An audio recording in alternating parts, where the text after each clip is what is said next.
Welcome to LoreZyra TV, and tonight I thought I would go ahead and do a room tour.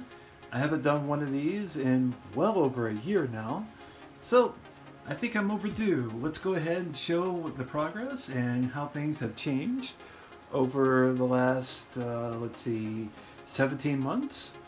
And let me invite you into my room so you can see my Lego room and how I organize it, or not organized, I should say. Okay, so I have this nice little Lego poster for Star Wars here.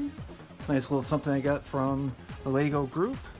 And first thing you see coming into my room is I have a lot of Lego on all kinds of storage and racks and everything here. So coming in here, let's take a look. And as you see here, I use these tilt bins, which I'm rather fond of because they're easy to get in and pull out whatever I want. And below that, this is my original storage system. I started out with these DeWalt parts organizer bins.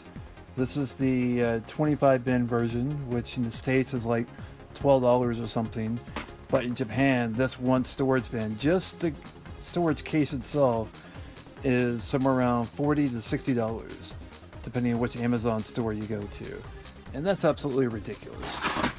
But anyway, so I have a lot more of these since the last time, and this time I'm not going to pull out every single one just so you can see what parts I have, but needless to say, I have a lot more parts now. I even have a new Ninjago set here that, well, relatively new as of last year.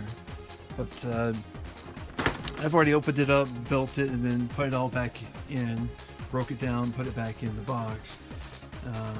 I'll probably incorporate that into my main set of storage here later on. Okay, but as you can see here, I have like all my instructions and stuff right here, a few Lego books, and I've started getting these kind of storage bins because they're super cheap. In dollars, are roughly about $5 each. And I like to get these because you can store a lot in them. However, the downside is, unlike with these, you have to put them in baggies. Whereas these, if you need a single part, you just open it up, grab what you want, you're done. You can do that all one-handed and be pretty quick about it. But with these kind, I have them like in baggies, so you gotta open up the baggie, and that's not something you can do very easily one-handed, much less quickly. I do have some raised base plates right here. Here's some older ones here, and I have a general idea of what's in each of these that are sort of organized by category.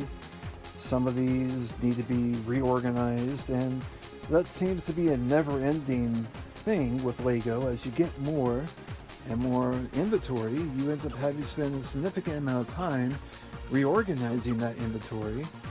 And if each one of these bins was just one part, then that wouldn't be such a big deal, except I need more space because I have a lot of parts, a lot of different kinds of parts, and I use different kinds of storage containers like these. These containers I get from Costco. Originally these are for the mixed nuts and what have you, and I eat enough of these nuts that it just gets a lot of them, so I have plenty here to store different kinds of Lego and what have you, as you can see here. And so here I have some mocks that I had built and taken to a fair recently and a convention, and it's all kind of torn apart. So same thing over here. I had some stuff I took over to a convention, and on the way back it basically got destroyed, and that's okay. This one stayed mostly intact, so that's really cool. I just have to rebuild the roof part here, which I have right here. I'm using Technique pens to make it, connect it all together. And the trick with these, you got to use the old Technique pens. You can't use the new ones to work on it so well, because the new ones, the thickness of this part right here, if I get this to focus, which I can't. Anyway, the thickness of the pen itself is almost like twice the thickness on the older versions.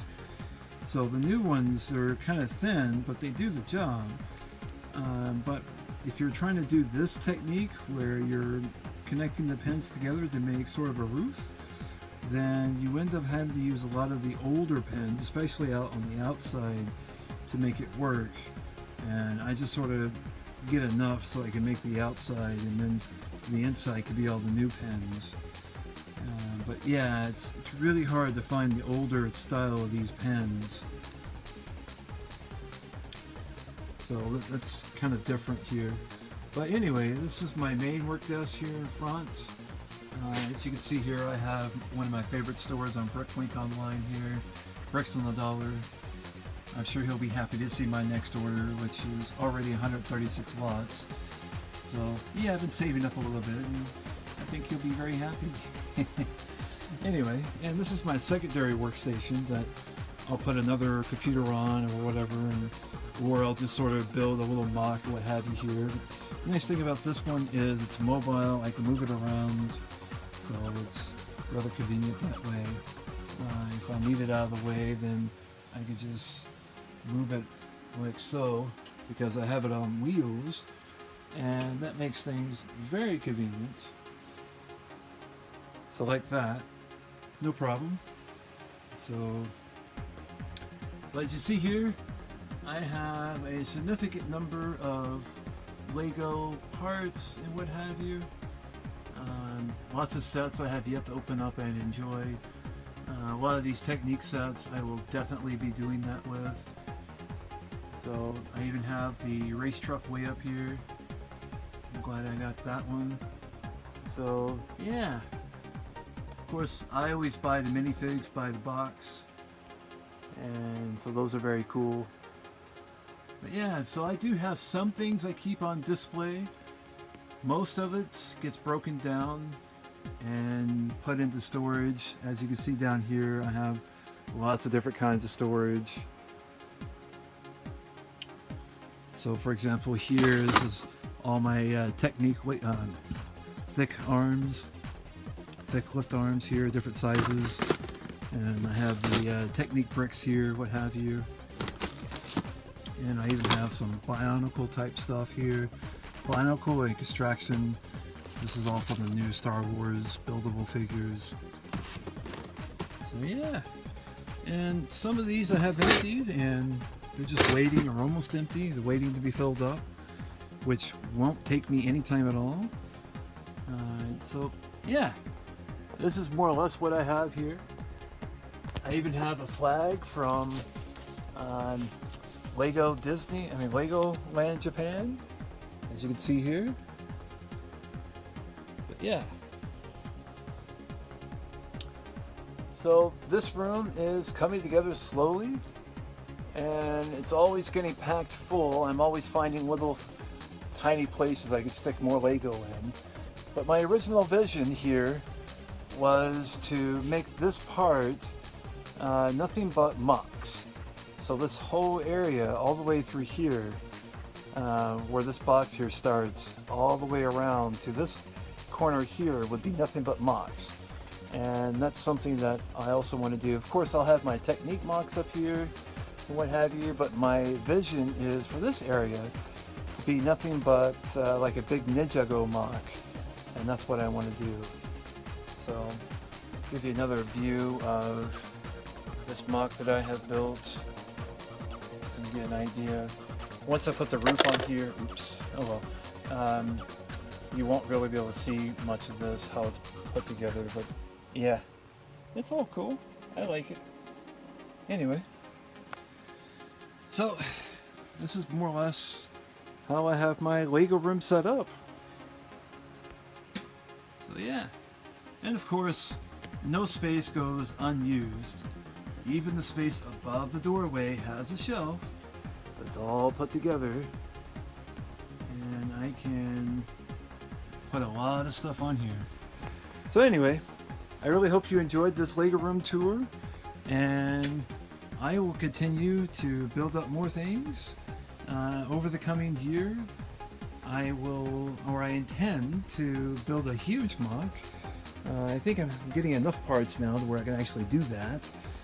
And well, I think maybe it'd be a good idea to have one of those, have a series where I'm building my MOC and everyone could see what I'm building. Everyone could put their suggestions and contribute to the build process. We'll see. Well, anyway, thanks for coming along. If you like this content, please like, subscribe, and share. And I will see you in the next video.